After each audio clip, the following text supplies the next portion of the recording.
Bonjour à tous, nous allons donc démarrer cette session consacrée aux thérapeutiques du futur, une session traditionnelle depuis des années au sein des journées européennes.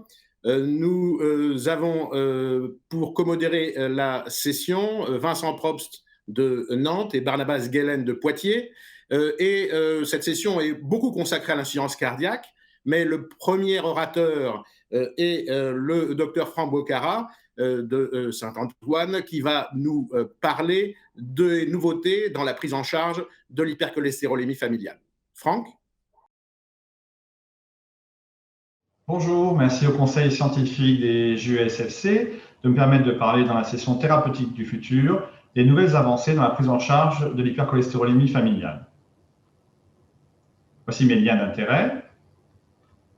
Vous savez que l'hypercholestérolémie familiale est une maladie génétique autosomique dominante de très rares formes homozygotes, un patient sur 1 million environ, et beaucoup plus fréquemment, qui en fait d'ailleurs une des maladies génétiques les plus fréquentes, la forme hétérozygote, un patient sur 300 naissances en termes d'incidence. Ces patients sont à très haut risque ou à haut risque cardiovasculaire, comme le définit les recommandations des guidelines de l'ESC 2019, avec des patients à très haut risque, bien sûr, s'ils ont présenté une maladie athérosclérotique ou s'ils n'ont pas présenté de maladie athérosclérotique, mais qu'ils ont un facteur de risque majeur, avec un objectif de LDL à moins de 0,55 g par litre et une baisse de moins 50% du LDL cholestérol de base.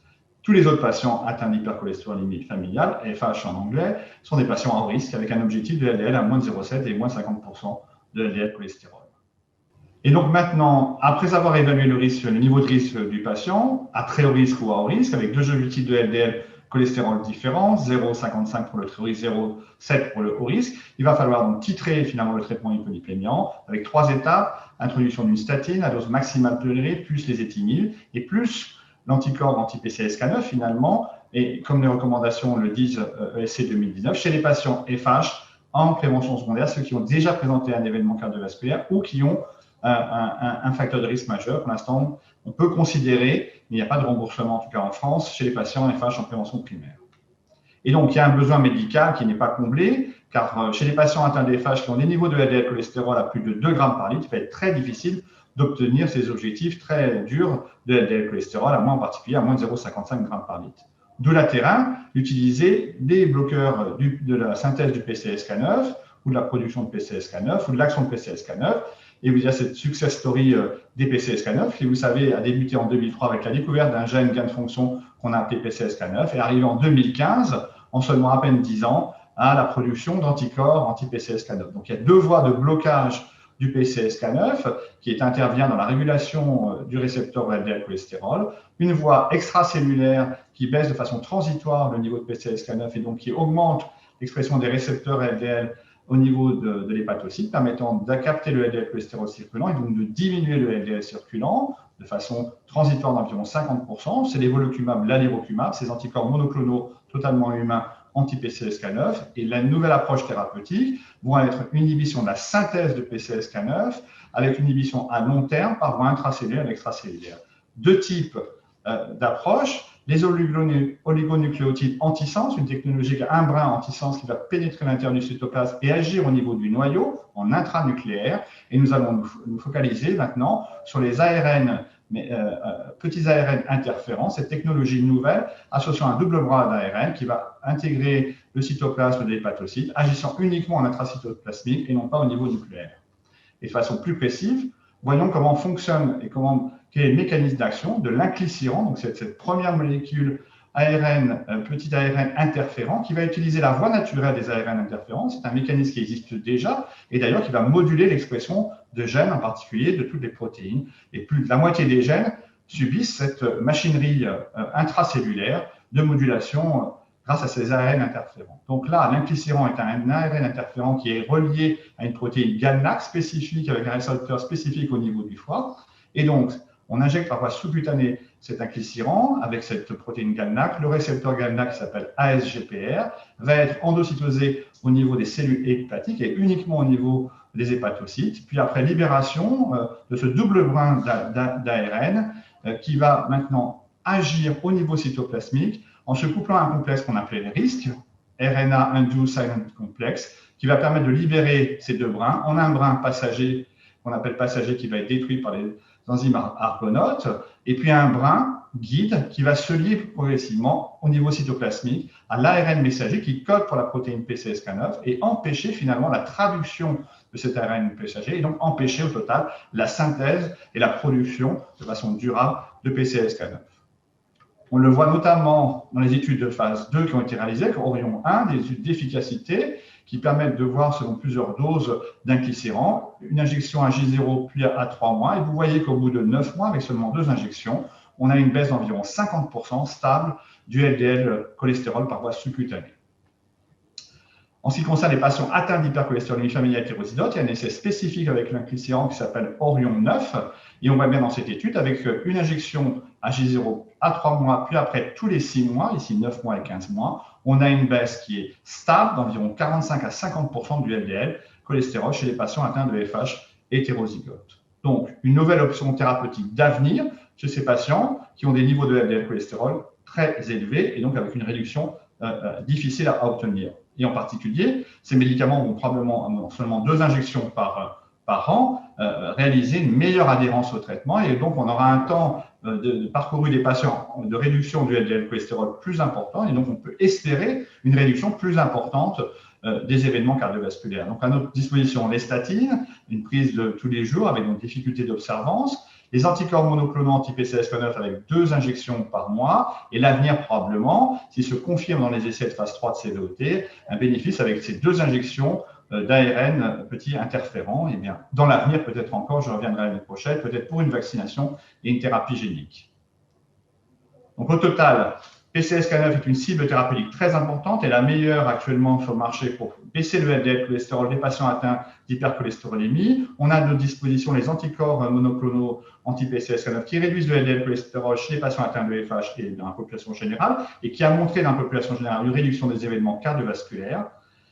La thérapie basée sur les ARN messagers par une thérapie d'avenir en inhibant la traduction en protéines et la synthèse protéines. L'inclisiran est la première molécule siRNA actuellement sur le marché qui a eu son AMM depuis le 11 décembre en européenne dans l'hypercholestérolémie familiale et non familiale. Et on attend bien sûr les études de phase 3 avec CVOT qui sont actuellement en cours, Orion 4, pour confirmer la réduction des événements cardiovasculaires à long terme.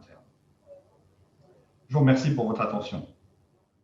Merci beaucoup pour cette belle présentation de la part du professeur Bocara. Ma première question est plutôt globale. J'ai l'impression que nous assistons à une véritable révolution dans la prise en charge de l'hypercholestérolémie, probablement non seulement de l'hypercholestérolémie familiale, grâce aux nouvelles approches basées sur l'utilisation d'ARN. Est-ce que vous confirmez que le profil bénéfice-risque, d'après les premières données, est extrêmement favorable pour cette approche? Et du coup, je pose ma deuxième question. Est-ce que vous pensez que, à l'image d'autres nouvelles technologies ou médicaments, que cette nouvelle approche va prendre beaucoup plus de place dans l'utilisation, dans les recommandations, bien au-delà de l'hypercholestérolémie familiale les années qui viennent? Oui, merci pour cette question. Oui, c'est probablement, comme vous le supposez, une révolution technologique à l'image du vaccin ARN anti-Covid. Donc, ces nouvelles techniques siRN ou oligonucléotides sont probablement une avancée liée au fait que les injections sont très espacées et qu'on ait les injections maintenant tous les 6 mois avec ces molécules. Donc, premièrement, en termes de tolérance sur les petites temps qu'on a depuis les premiers essais, ça a l'air bon, c'est-à-dire qu'on n'a pas d'effet indésirable important, mis à part des effets au niveau de sites de réaction d'injection. Et puis, on attend, bien sûr, les études de CVOT avec Orion 4, qu'on aura d'ici à peu près 2 ans en termes de résultats. Donc oui, probablement une révolution, au-delà même de l'hypercholestérolémie familiale, pour les autres patients qui ont environ 15% à peu près des patients post-SCA qui ont ces problèmes de dyslipidémie, entre guillemets, résistantes au traitement habituel statine. Vous pensez qu'en prévention secondaire, avec des objectifs de LDL inférieurs à 0,55 g par litre, difficile à obtenir avec les traitements actuels, cette nouvelle approche pourrait être aussi une solution contre ou pour l'adhérence et l'observance médiocre dans l'avenir, avec seulement 2 visites par an pour obtenir ce médicament? Oui, probablement. Il n'y a pas de différence en termes d'efficacité sur la baisse du LDL cholestérol par rapport aux anti-PCSK9, moins de 50%. Et comme vous le dites, c'est surtout l'observance qui sera améliorée avec 2 injections par an. Merci beaucoup. Merci. On va pouvoir maintenant passer à la présentation du professeur Michel Galinier sur l'amélioration de la contractilité myocardique dans l'insuffisance cardiaque à fraction d'éjection réduite. Merci Michel. Bonjour. Améliorer la contractilité myocardique au cours de l'insuffisance cardiaque à fraction d'éjection réduite s'apparente pour les cardiologues à une véritable quête du Graal et je remercie les laboratoires Amgen et Servier d'avoir su relever ce défi. Il existe trois types d'agents inotropes, les calcitropes qui agissent en augmentant la teneur calcique intramyocitaire, les mitotropes qui favorisent l'interaction entre l'actine et la myosine, et les mitotropes qui augmentent la production énergétique pour les cardiomyocytes au niveau des mitochondries. Augmenter l'inotropisme est le concept physiopathologique idéal du traitement de l'insuffisance cardiaque à fraction d'éjection réduite. Mais le problème, c'est qu'on se heurtait à un véritable mur qui était l'augmentation de la mortalité générée par les premiers médicaments, les calcitropes. Et actuellement, on possède deux classes thérapeutiques, l'omégatimmécarbide qui est un myotrope et le fer injectable qui peut être considéré comme un mitotrope qui diminue la fréquence de l'hospitalisation sans augmenter la mortalité. Alors rentrons maintenant dans les détails avec d'abord les calcitropes, dont il existe deux types, les agents augmentant l'activité de la sodium-potassium ATPase, ce qui va entraîner une augmentation de la teneur calcique intramyocitaire. C'est essentiellement les digitaliques qui, au cours d'études DIG faites en rythme sinusal, n'ont pas entraîné de surmortalité, mais en fait, ça cachait une diminution de la mortalité de l'hospitalisation liée à l'insuffisance cardiaque et une surmortalité rythmique au cours des cardiopathies ischémiques, surmortalité qui ont depuis lors été retrouvée dans de nombreux registres, études observationnelles ou études comme celle-ci faites pour d'autres molécules et qui ont mis pratiquement un terme, ou du moins qui ont diminué drastiquement son utilisation ces 20 dernières années. Une autre action des calcitropes, c'est l'augmentation de la teneur en AMP cyclique intramyocitaire qui peut être liée soit à une augmentation de sa production, c'est les catécholamines en stimulant le bêta-récepteur, soit à une inhibition de sa dégradation, ce sont les inhibiteurs des phosphodiesterase. Le problème, c'est que tous les calcitropes actifs par voie orale testés ces 30 dernières années se sont soldés par une augmentation de la mortalité très significative et il en a été de même dans l'insuffisance cardiaque avancée pour l'utilisation soit continue, soit intermittente de la dobutamine.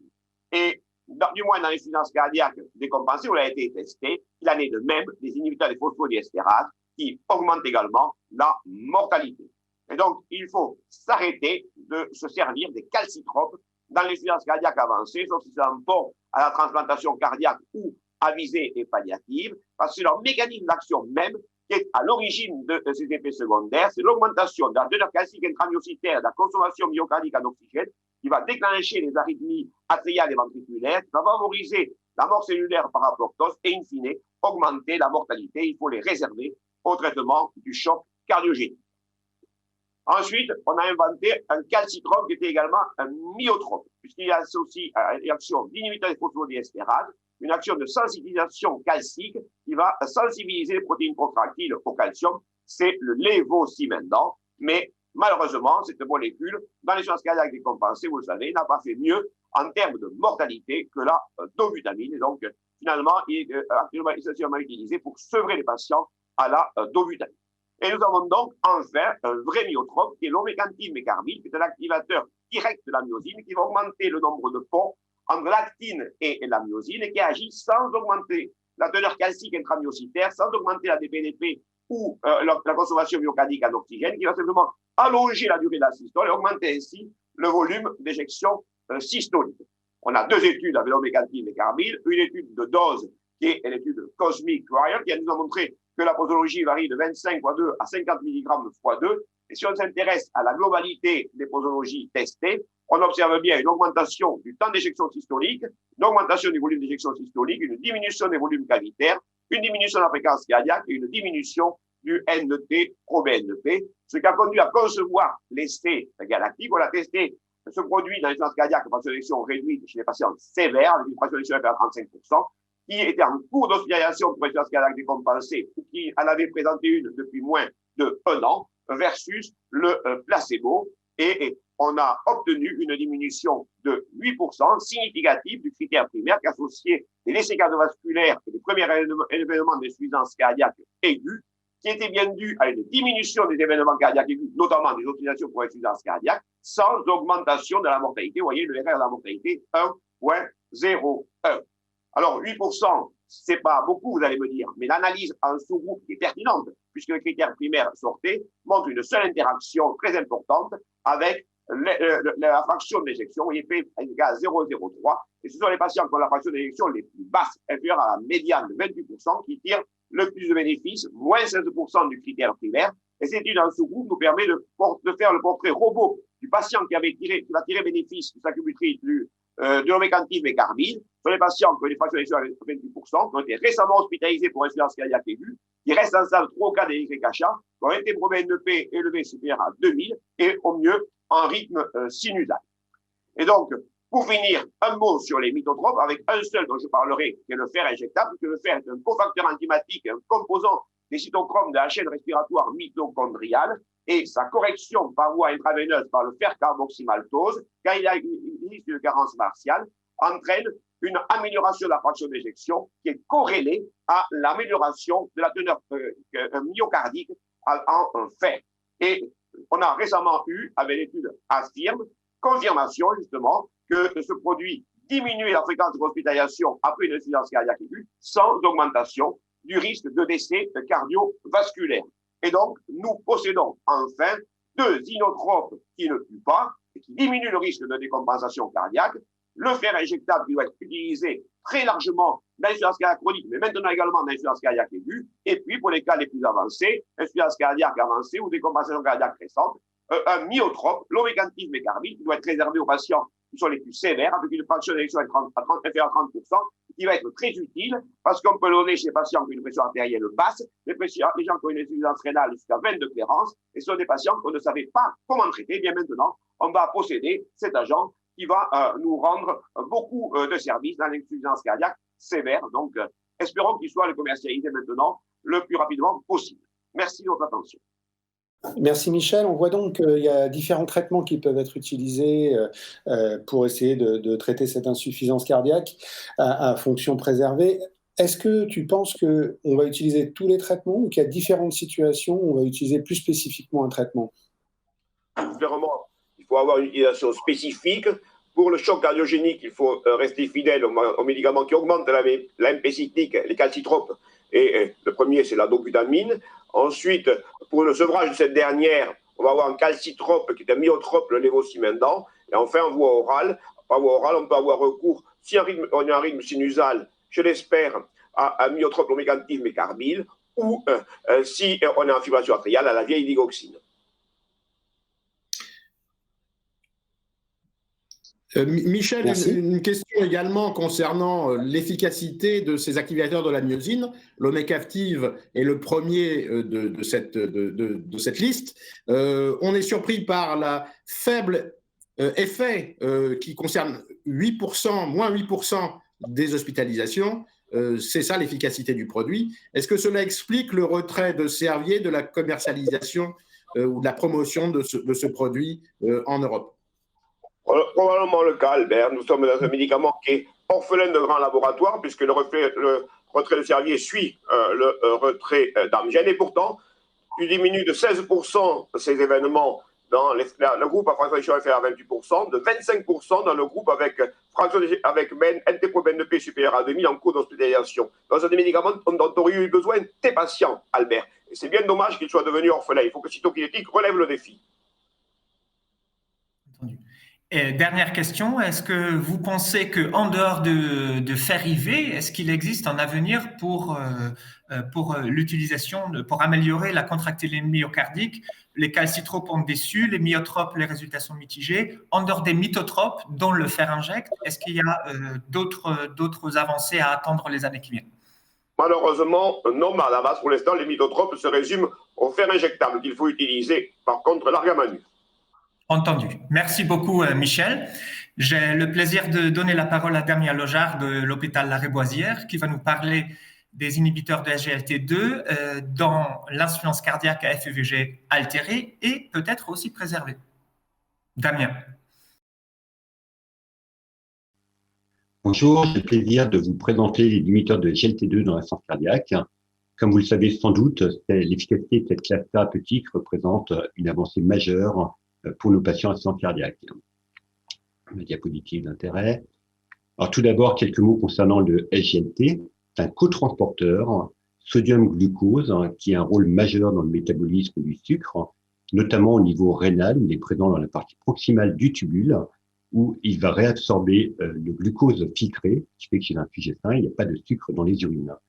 Donc des inhibiteurs de ce SGLT ont été développés, notamment de la forme SGLT2, qui est la forme majoritaire au niveau du rein, résultant dans une augmentation de l'excrétion de sucre et de sodium dans les urines. Un développement clinique a été réalisé avec ce nouvel antidiabétique, donc des diabétiques, plus ou moins haut risque cardiovasculaire, et on voit ici les résultats principaux. Une baisse de l'hémoglobine glyquée chez ces diabétiques d'environ 0,8%, une perte de poids de 2 à 3 kg, une baisse de la pression artérielle de 2 à 3 mm de mercure, et surtout un bénéfice clinique cardiovasculaire essentiellement tiré sur la réduction des événements insuffisance cardiaque, de fibrillation pour insuffisance cardiaque, avec une réduction très importante, jusqu'à 35%, et très homogène avec toutes les molécules testées, tous les essais thérapeutiques. Donc, il a été pensé que cette classe thérapeutique initialement développée chez le diabétique, pour le diabétique, pouvait avoir un effet dans l'insuffisance cardiaque, indépendamment du diabète.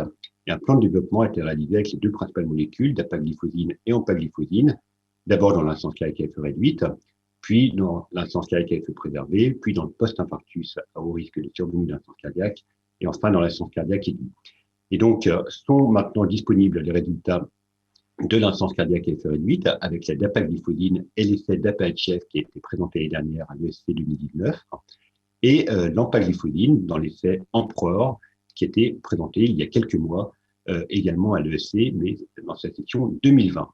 Alors, quels sont plus précisément ces deux essais? Donc, il s'agit de phase 3 avec une randomisation contre placebo en double aveugle chez les patients ayant une insuffisance cardiaque à effet réduite, à moins de 40%, symptomatique, NYHA 2 à 4, et un taux élevé de NT-proBNP à l'admission, que les patients aient ou pas un diabète. Donc, un peu plus de 4700 patients dans DAPA-HF, un peu plus de 3700 dans Emperor, des durées de suivi assez modestes, moins de 2 ans, et un critère principal de jugement qui est à peu près le même dans tous les essais actuellement réalisés dans l'insuffisance cardiaque à effet réduite, à savoir décès cardiovasculaire ou première hospitalisation pour insuffisance cardiaque. Dans la PHF, plus précisément, c'était hospitalisation ou consultation d'urgence pour insuffisance cardiaque. Les résultats, les caractéristiques des patients à l'inclusion sont un petit peu différentes entre les deux essais, puisque les critères d'inclusion dans Emperor étaient un peu plus stringents avec des taux de NT-proBNP qui devaient être plus élevés à l'admission. Et donc, ça se traduit par des patients ayant une FEVG à moins de 30%, autour de 27% dans Emperor, versus 30 à 31% dans DAPA, et des taux de NT-proBNP à l'admission proches de 2000 pour Emperor et plutôt proches de 1400 dans DAPA-HF.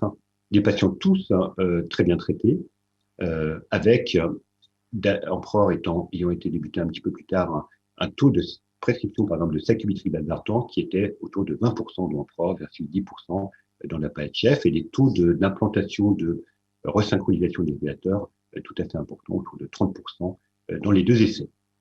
Alors, quels sont les résultats sur le critère principal de jugement? Eh bien, comme on peut le voir, un bénéfice important avec une réduction du risque relatif de 25%, identique dans les deux essais, bénéfice très significatif, et dont on peut voir sur les courbes de Kaplan-Meier que ce bénéfice survient très précocement dès les premiers mois d'introduction de traitement. Pour ce qui est du contenu de ce critère principal, là j'ai pris une figure de la méta-analyse publiée par Fayez Bennett quelques semaines après la publication de Emperor, et on peut voir que le bénéfice pour la première hospitalisation pour insuffisance cardiaque est strictement identique dans les deux essais. Pour les décès cardiovasculaires, le bénéfice n'était significatif que dans DAPA-HF, mais il n'y avait pas d'interaction significative entre les deux essais, donc on pourrait conclure un bénéfice homogène dans ces deux essais thérapeutiques. Très important, ce bénéfice était identique que les patients aient ou pas un diabète, confirmant donc que les inhibiteurs de SGLT2 pouvaient être un traitement de l'insuffisance cardiaque en elle-même. Et enfin, bénéfice très intéressant et significatif sur la fonction rénale, On peut voir à partir de l'essai Emperor cette figure illustrant l'évolution de la fonction rénale, le débit de filtration glomérulaire au fil du temps. Il y a une baisse dans les premières semaines qui est connue avec les glyphosines due à une baisse de construction de l'artérielle afférente. Puis après, par contre, il y a un moindre déclin de cette fonction rénale et in fine, à terme, une meilleure préservation de la fonction rénale. En termes de tolérance, on a une tolérance qui est tout à fait excellente dans les deux essais, avec notamment l'absence d'hypoglycémie ou d'acidocétose, en tout cas dans ces deux essais cliniques, et l'absence d'alerte concernant, par exemple, la survenue de gangrène ou d'ischémie aiguë. Donc, en conclusion, ces inhibiteurs de la GLT2 sont une nouvelle classe thérapeutique de l'insuffisance cardiaque à effet réduit, avec un niveau de preuve qui est maintenant majeur, important, avec 2 gros essais randomisés, bonne tolérance, et donc, en 2021, seront publiées dans quelques mois les nouvelles recommandations européennes, et on va voir quelle place sera accordée à ces classes thérapeutiques dans l'algorithme de prise en charge des patients avec une insuffisance cardiaque à effet réduit. Au cours de cette année 2021 seront également publiés les premiers résultats dans l'insuffisance cardiaque à effet préservé. On va voir si enfin dans l'insuffisance cardiaque à effet préservé, on a une classe thérapeutique efficace. Donc réponse dans quelques mois. Et enfin, pour ce qui concerne les mécanismes d'action, qui ne sont pas complètement déterminés, puisqu'il y a certes une augmentation de la natriurése, mais la communauté s'accorde à penser que cette augmentation de la natriurése n'explique probablement pas l'ensemble du bénéfice clinique très marqué de cette classe thérapeutique, et on attend les résultats d'un certain nombre d'essais mécanistiques pour mieux comprendre ce qu'il se passe derrière. Je vous remercie de votre attention. Merci beaucoup, Damien, pour cette présentation qui démontre d'une manière assez impressionnante l'effet bénéfique de cette classe thérapeutique dans l'insuffisance cardiaque à FUVG altérée, avec des courbes de survie et d'événements qui divergent rapidement et de façon homogène entre les différentes molécules de cette classe. Tu as parlé aussi de l'effet néphroprotecteur. Est-ce que tu penses que cette classe thérapeutique va devenir plutôt un outil des endocrinologues, des cardiologues, des néphrologues, de tout le monde ? Et est-ce que tu penses qu'on pourra bientôt le prescrire dans des indications plus élargies, sans être endocrinologue comme c'était le cas au début? Clairement, on voit. Merci pour la question. Clairement, on voit bien que c'est un médicament qui va concerner peut-être davantage le cardiologue que l'endocrinologue dans les mois et les années qui viennent, puisque l'effet quand même sur l'hémoglobine glyquée reste assez modeste, même s'il existe. Par contre, le bénéfice sur les événements cardiaques est, lui, tout à fait important. Donc, c'est un médicament dont les cardiologues vont devoir s'approprier, et probablement pas que. En gros, tous les médecins qui s'impliquent dans l'insuffisance cardiaque, donc ça sera peut-être à terme aussi les médecins généralistes. Donc, il y a déjà une possibilité pour les cardiologues de prescrire les glyphosines, pour l'instant chez les patients qui ont du diabète et de l'insuffisance cardiaque. On imagine que ça va s'élargir un peu au-delà, oui. Pour compléter cette question, quelle va être la place dans la stratégie thérapeutique? Je sais bien qu'il n'y a pas encore de recommandations, mais au fond, chez l'insuffisance cardiaque diabétique, on commencera par ça, ou ça sera très tôt, et chez le non-diabétique, comment ça sera? That is the question. Alors, bien sûr, il y a les nouvelles recommandations qui seront publiées dans quelques mois, donc on peut être un peu patient. Les essais ont été faits quand même on top of, donc on peut être légitimiste et dire qu'on commence d'abord par la prise en charge habituelle, qui risque d'être un peu modifiée dans les nouvelles recommandations, et puis les glyphosines plutôt en deuxième intention. Mais en même temps, c'est vrai que le profil de tolérance, le fait qu'en termes mécanistiques, il n'y ait pas de redondance, que ce soit vraiment un mécanisme totalement différent, qui ne passe pas par une modulation neurohormonale, et le fait qu'il y ait un bénéfice en amont de l'insuffisance cardiaque, au moins pour les diabétiques, c'est sûr que ça va être des arguments très forts pour débuter les glyphosines, sans doute très tôt dans la prise en charge. Merci Damien, merci beaucoup. On passe au prochain orateur qui est le docteur Jean-Sébastien Hulot d'HEGP, qui va nous parler des stimulateurs de la guanylate cyclase dans l'insuffisance cardiaque à fraction d'éjection altérée. Jean-Sébastien. Bonjour, je suis le professeur Jean-Sébastien Hulot, cardiologue et pharmacologue à l'hôpital européen Georges Pompidou à Paris, et nous allons discuter d'une nouvelle classe thérapeutique importante dans l'insuffisance cardiaque à fraction d'éjection réduite, qui sont les stimulateurs de la guanylate cyclase. Voici mes liens d'intérêt. Alors, on pensait savoir un petit peu tout sur l'insuffisance cardiaque avec deux voies majeures neuro-hormonales sympathiques et du système rénine-angiotensin-aldostérone qui étaient les deux piliers majeurs du traitement de l'insuffisance cardiaque. Arrivent maintenant peut-être d'autres traitements qui vont pouvoir compléter cet arsenal thérapeutique en ciblant un petit peu plus le myocarde et la fibre myocardique sur des voies pathologiques impliquées dans l'insuffisance cardiaque. C'est typiquement le cas d'une voie donc qui s'appelle CGMP pour guanylate cyclique, qui est une voie secondaire de signalisation qui provient d'une liaison entre des cellules, notamment les cellules endothéliales, et les cardiomyocytes, et qui est une voie en cascade liée au monoxyde d'azote qui va venir provoquer la synthèse de GMP cyclique par l'activation d'une enzyme qui s'appelle la guanylate cyclase. Il y a plusieurs formes de guanylate cyclase, mais au niveau du système cardiovasculaire, une forme qui est importante, c'est la guanylate cyclase soluble. Et soluble, ça sous-entend qu'elle va être dans le cytosol de la cellule. Pourquoi cette voie est intéressante à cibler en cardiologie?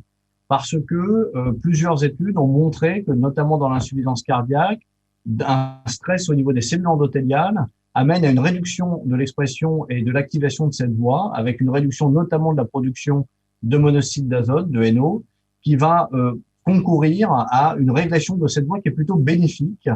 Et le fait de stopper cette voie bénéfique va se traduire par de la vasoconstriction, de la rétention hydrosodée et un effet direct au niveau du tissu cardiaque en termes de remodelage cardiaque délétère.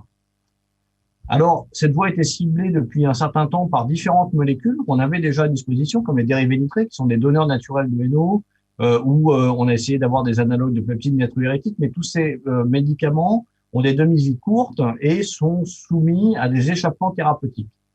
Donc arrive maintenant une nouvelle classe thérapeutique dont le but est de cibler directement l'enzyme qui fabrique le GMP cyclique sans passer par le NO ou en complémentant les effets du NO. Et c'est typiquement l'effet de ce qu'on appelle les stimulateurs de guanylate cyclase soluble, dont fait partie le vericiguat, dont on va parler plus dans un instant, qui vont pouvoir, de manière indépendante du NO, un petit peu activer la guanylate cyclase, mais aussi potentialiser l'effet du NO si celui-ci venait à être sécrété. Et donc, on n'est pas juste sur un agoniste et un activateur simple, mais sur une molécule qui est capable de renforcer la physiologie tout en combattant l'anomalie physiopathologique et en renforçant la sensibilité à des faibles concentrations de NO, ce qui est tout à fait original. Et donc, l'objectif, et voici le mécanisme d'action qui est attendu de cette classe-là, eh bien, c'est de venir sensibiliser l'activité de la guanylate cyclase soluble, d'augmenter la concentration de GMP cyclique, et cette augmentation de GMP cyclique devrait se traduire par des effets au niveau cardiaque avec une diminution de la fibrose, une diminution du remodelage et donc une meilleure capacité de la fibre myocardique à se contracter, une amélioration au niveau vasculaire avec une diminution de la constriction et de la rigidité vasculaire, et aussi des effets qui sont un petit peu dans d'autres organes, notamment au niveau du rein, en réduisant la rétention hydrosodée. Dans l'insuffisance cardiaque à fraction d'éjection réduite, on a une étude majeure publiée cette année en 2020 qui s'appelle l'étude Victoria, qui s'est intéressée à des patients avec une insuffisance cardiaque chronique et fraction d'éjection altérée, moins de 45%. Vous voyez qu'il s'agissait de patients symptomatiques, classe NYHA 2 à 4. Mais ces patients avaient l'originalité d'être dits des worsening heart failure, c'est-à-dire des patients à insuffisance cardiaque en aggravation progressive, notamment parce que vous voyez que 66,9% de ces patients avaient été hospitalisés dans les 3 mois précédents pour une décompensation cardiaque, ou s'ils n'avaient pas été hospitalisés, avaient reçu des diurétiques intraveineux. Donc on n'est pas tout à fait dans l'aigu et pas tout à fait dans le chronique stable, un peu dans cette nouvelle catégorie de subaigu ou de worsening. Ces patients avaient des BNP élevés. Ils ont été randomisés pour recevoir le vericiguat à dose progressive de façon à s'assurer une bonne tolérance, notamment au niveau tensionnel, contre un placebo. Et ont un suivi ensuite sur plusieurs années avec un critère primaire de jugement de mortalité cardiovasculaire ou de réhospitalisation pour insuffisance cardiaque. Les résultats sont positifs, ils sont représentés ici avec une réduction significative du critère primaire de jugement, avec une réduction donc de 10% en risque relatif, Ceci correspond essentiellement à une réduction significative des hospitalisations pour insuffisance cardiaque pour ces patients vraiment graves recevant le vericiguat. Par contre, pas d'effet significatif sur la mortalité cardiovasculaire. Probablement, encore une fois, on est sur une catégorie de patients avec des formes d'insuffisance cardiaque assez avancées, et donc c'est peut-être pas très surprenant. Voici donc une nouvelle classe thérapeutique qui peut venir compléter l'arsenal thérapeutique que nous avons et qui pose maintenant la question de finalement comment l'utiliser et quand l'utiliser. Chez quel type de patient? Ici, une publication récente qui montre qu'on peut peut-être repenser le parcours de l'insuffisance cardiaque avec un parcours stable au début, avec un certain risque qui permettrait d'introduire des traitements de fond de blocage du système rénine-angiotensin-aldostérone, des bêta-bloquants, des anti-aldostérones et maintenant, de toute évidence, des inhibiteurs de SGLT2. Mais peut-être que lorsqu'on arrive dans cette zone orange d'acutisation et de déstabilisation, il y aurait peut-être une place à introduire le vericiguat en complément chez ces patients. Ça va être d'autant plus intéressant qu'il peut aussi peut-être exister des synergies thérapeutiques avec d'autres classes, et ça pourrait permettre d'optimiser encore plus le traitement de ces patients avec insuffisance cardiaque à fraction d'éjection réduite. Je vous remercie beaucoup pour votre attention. Merci Jean-Sébastien. Écoute, je voudrais savoir, là, parce qu'il y a très peu de patients sous Entresto en fait, dans cette étude, environ 15%. L'Entraisto, on sait, agit sur la guanylate cyclase, l'active, semble-t-il, de manière directe ou indirecte. Donc la première question, c'est y a-t-il des interactions avec l'Entraisto? Et deuxièmement, il y a un peu plus d'anémie dans le groupe traité. Est-ce que ça a une conséquence sur la prescription? Alors, merci beaucoup. Effectivement, il y a une question qui se pose sur une action pharmacologique synergique entre vericiguat et puis sacubitril, puisqu'en fait, les peptides natriurétiques vont effectivement aussi cibler la voie du GMP cyclique, mais via en fait une granulate cyclase particulière qui est à la membrane, et donc il est possible que la jonction des deux ait un effet synergique. Comme tu le dis, dans Victoria, il n'y avait pas tant de patients en fait que ça traités efficacement sous Entresto, et donc il va falloir attendre les résultats en sous-groupe.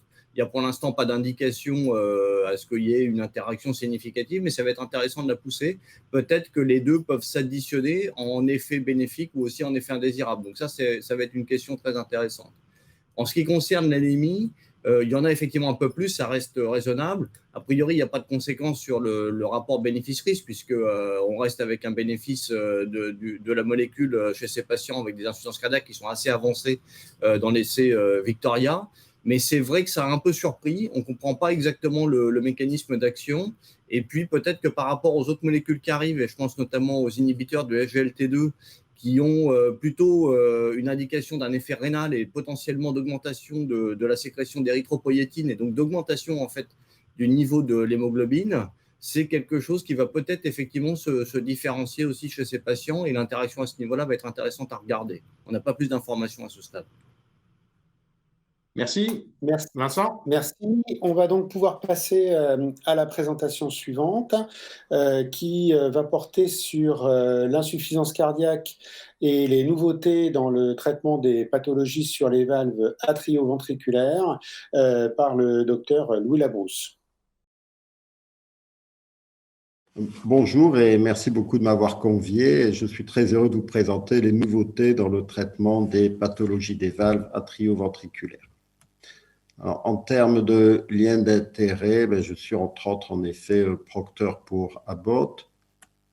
Et les améliorations dans le traitement dans le cas de l'insuffisance cardiaque, dans la prise en charge des valves atrioventriculaires, c'est essentiellement donc le mitraclip, ses évolutions, et on le verra également, la nouvelle prise en charge de l'insuffisance mitrale non éligible au mitraclip. Alors, pour le mitraclip en position mitrale, quelles sont les nouveautés? La nouveauté principale, c'est l'arrivée de la 4e génération, et il va y avoir une très nette amélioration avec cette 4e génération, puisque l'on aura un clip qui va être plus large, qui va permettre d'assurer un meilleur grasping des feuillets valvulaires. On va également, et c'est très important dans l'insuffisance mitrale fonctionnelle, pouvoir utiliser de manière séparée chacun des bras. Et ça va permettre, en cas de tenting important, de capturer la valve postérieure, puis la valve antérieure avec une quantité de tissu dans les bras du clip qui seront optimisés. Et bien entendu, on aura également en plus un monitorage de la pression auriculaire gauche qui est un excellent facteur pronostic des résultats. Alors tout ça dans le même clip, le marquage CE a été obtenu en septembre, on espère pouvoir commencer très tôt. Et pouvoir commencer très tôt, ça veut dire également ne pas oublier de le faire et donc être très précis dans l'évaluation des patients en insuffisance cardiaque avec cette insuffisance mitrale fonctionnelle et ne pas oublier que le décret de remboursement est très clair là-dessus. Il faut que ce soit les insuffisances mitrales disproportionnées, à savoir avec un orifice régurgitant important et un volume télédiastolique indexé inférieur à 96 millilitres par mètre carré, qui assure d'une fonction ventriculaire gauche et d'une capacité de récupération du ventricule tout à fait correcte. Alors ça, c'est pour l'avenir très précoce de la prise en charge de l'insuffisance mitrale avec le MitraClip. Mais le MitraClip, et ça c'est un point très important, il est également utilisé depuis plusieurs mois de manière très importante pour la prise en charge de la valve tricuspide.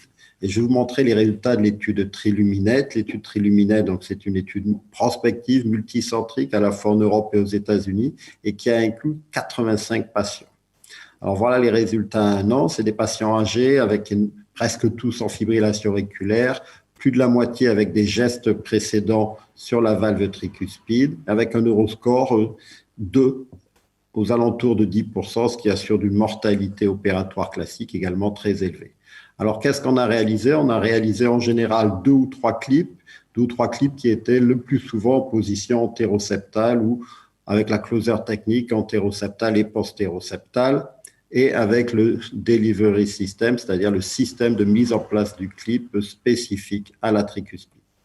Alors les résultats, mais en termes de réduction, ils sont très nets, puisque vous le voyez sur les petits graphiques, plus de 90% des patients avaient des fuites sévères à torrentielles, et à 1 an, le résultat initial se maintient et s'améliore même légèrement, et 80% des patients ont cette fois-ci une fuite qui est soit de trace, soit modérée, et donc avec un excellent résultat en termes de réduction de la fuite.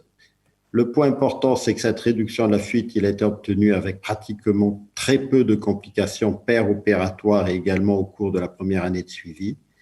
Et je vais passer rapidement. On a essentiellement observé une excellente amélioration fonctionnelle avec les 3/4 des malades, plus de 80% des patients qui sont redevenus en classe NYHA 1 et 2, à comparer à plus de 70% des patients en classe 3 ou 4 en préopératoire.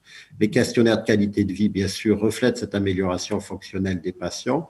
Et en termes de remodelage du tissu atrial ou ventriculaire droit, bien on obtient une amélioration significative à la fois d'une réduction des diamètres ventriculaires, une diminution des surfaces atriales et également une amélioration mesurée par le TAPS de la fonction ventriculaire droite. Donc tout ça va dans le même sens et c'est un point important parce qu'on y associe en outre une réduction des hospitalisations ou de la mortalité pour insuffisance cardiaque. Et tout cela montre, et c'est le petit schéma à droite, qu'un résultat excellent avec une fuite modérée ou inférieure à modérée en post-procédure et donne un résultat avec moins de 10% des patients réhospitalisés ou décédés pour insuffisance cardiaque dans l'année, à comparer à un taux de 24% chez les patients pour lesquels une réduction de la fuite n'a pu être obtenue. Alors, ces résultats sont très encourageants et ce qu'il faut surtout retenir, c'est que dès cette année, nous essaierons au niveau de TRIFR et grâce à nos amis rennais de confirmer tous ces résultats.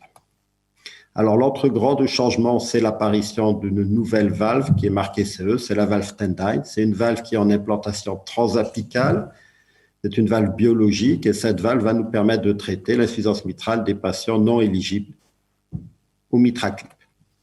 Alors, les résultats donc, sont les résultats initiaux sur les 100 premiers patients avec un suivi à 2 ans maintenant. Ces patients étaient des patients âgés avec essentiellement de l'insuffisance mitrale fonctionnelle chez près de 80% d'entre eux et la grande majorité en classe 3 ou 4 de la NYHA. Ce qu'on peut retenir, c'est que le résultat technique immédiat, il est excellent. Il n'y a pas de complications opératoires per procédure. Le résultat en termes de réduction immédiate de la fuite, il est excellent avec 99% des patients qui ont une fuite inférieure à un grade 1. Le résultat en termes de mortalité à 2 ans est un peu plus mitigé, avec une mortalité aux alentours de 39% à 2 ans, mais qui doit prendre en compte la sévérité des malades, avec des patients très âgés, avec de multiples comorbidités. Ce qui est plus important, c'est que le résultat en termes de réduction de la fuite se maintient au fil du temps, avec chez tous les survivants un taux de fuite mitrale inférieur à 2. En termes d'amélioration fonctionnelle, le résultat est très net aussi, avec plus des 3/4 des patients en classe NYHA 1 ou 2 à distance, et cela est confirmé par les questionnaires de qualité de vie. Alors, ce premier résultat sur la valve Tendyne est très encourageant parce que chez des patients qui sont contre-indiqués au clip et qui ont bénéficié de cette valve, eh bien, on a une élimination de la fuite mitrale qui se maintient au fil du temps et qui s'associe à une réduction du taux de réhospitalisation pour insuffisance cardiaque. Et ça, c'est un point très important dans la qualité de vie de nos patients. Alors, que retenir très rapidement, c'est que tout cela devient de plus en plus complexe, de plus en plus important de parfaitement screener, parfaitement suivre les patients et de surtout, et c'est ça le point important, de pouvoir combiner toutes les multiples compétences que l'on dispose dans l'hôpital, que ce soit en termes d'évaluation préopératoire, d'imagerie préopératoire, la présence de cardiologues interventionnels dédiés à ces techniques, mais également de chirurgiens cardiaques qui s'intéressent à ces techniques afin de pouvoir proposer une médecine la plus personnalisée aux patients. Et donc, je ne peux que vous conforter dans l'idée de développer des art teams dédiés à la prise en charge de ces malades valvulaires, en particulier dans le cadre de la prise en charge de l'insuffisance cardiaque. Je vous remercie. Merci beaucoup pour cette présentation. Alors, tout de suite, une question. À votre point de vue, quels vont être les développements et en particulier, quels vont être les nouveaux champs dans lesquels ces techniques vont pouvoir s'appliquer dans les futurs mois et années? Est-ce qu'on a bien vu que déjà il y avait des progrès, mais est-ce qu'il y a encore d'autres situations où on va pouvoir proposer tout ça? Bon, pour ce qui est du traitement de la tricuspide, très clairement, je pense qu'on va pouvoir assez rapidement réaliser les indications qui sont réalisées actuellement en chirurgie, c'est-à-dire des patients qui ont une IM avec un retentissement sur la fonction ventriculaire droite, avec une IT, avec une dilatation de l'anneau. On a maintenant des guidelines qui nous disent quand il faut traiter en même temps que la chirurgie de la mitrale, et je pense que très rapidement, on va pouvoir traiter en percutané la mitrale et puis faire le même geste sur la tricuspide dans le même temps. Ça, c'est ce qui me semble le point le plus important. L'autre point, c'est vrai que le gène 4, avec la possibilité de grasper de manière séparée les deux feuillets, va permettre d'élargir, en particulier dans l'IM fonctionnel, les patients qui ne sont pas optimales en termes de restriction de la petite valve et qu'on n'arrive pas actuellement à correctement grasper. On devrait en plus améliorer les résultats en termes de fuite résiduelle. J'ai une question courte concernant la valve tricuspide, qui est un champ plus récent pour nous cardiologues. Est-ce qu'on connaît déjà quelques éléments, des critères de remodelage, de prédicteurs de remodelage négatif, donc les bons répondeurs, les particulièrement bons répondeurs pour la valve triluminate? Non, du tout. Actuellement, il n'y a aucun élément qui permet de prédire le remodelage et d'imaginer sélectionner de manière optimale les malades. On a simplement un élément de safety qui est bien entendu que les patients avec une HTAP ne sont pas de bons candidats à ces traitements actuellement. Merci. Merci beaucoup. On arrive donc au terme de cette session qui, comme on pouvait l'imaginer, a été passionnante avec des présentations vraiment au top de l'actualité. On voit que le champ de la cardiologie est encore en évolution et je vous souhaite une bonne fin de congrès à tous. Merci. Merci beaucoup.